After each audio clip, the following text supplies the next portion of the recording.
దేశమంతా అర్థం కావాలని రాముడి గురించి ఇంగ్లీష్లో మాట్లాడా. ఇప్పుడు తెలుగు వాళ్ళ కోసం దాన్ని ట్రాన్స్లేట్ చేసి తెలుగులో చెప్తున్నా. ఈ రోజుల్లో పిల్లలు నాటకంలో రామాయణాన్ని మళ్ళీ రాశారు. అప్పుడు ఒక్కసారిగా రాముడు లక్ష్మణుడు కనిపిస్తారు. వాళ్ళు దక్షిణ దిశగా వస్తున్నారు.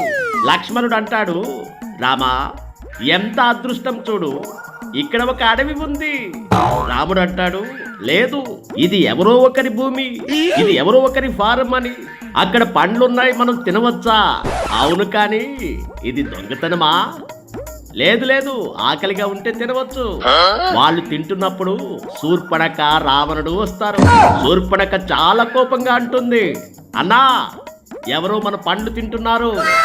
అప్పుడు రావణుడు అంటాడు, లేదు వాళ్ళు ఆకలిగా ఉన్నారు, వాళ్ళని తిననివ్వు, తర్వాత వాళ్ళతో మాట్లాడుకుందామని. వాళ్ళు తిన్నాక రాముడు లక్ష్మణుడు అంటారు, ఏ లక్కే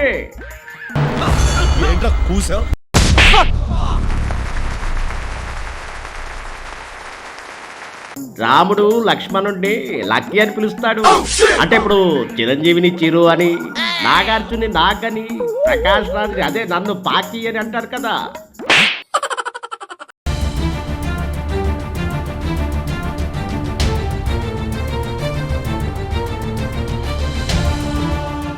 అలా అన్నమాట.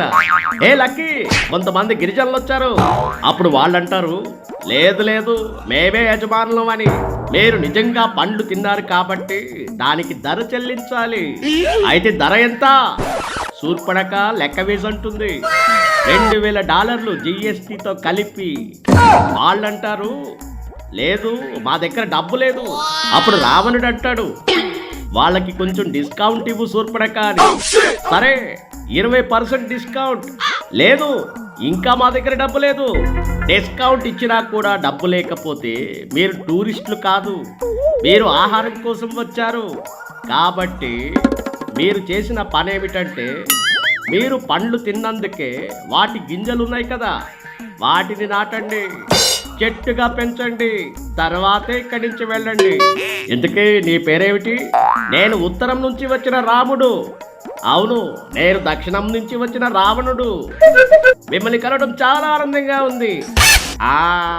ఇదండి మ్యాటరు నేను మాట్లాడింది. అర్థమైందా? అర్థమైందని అనుకుంటున్నాను.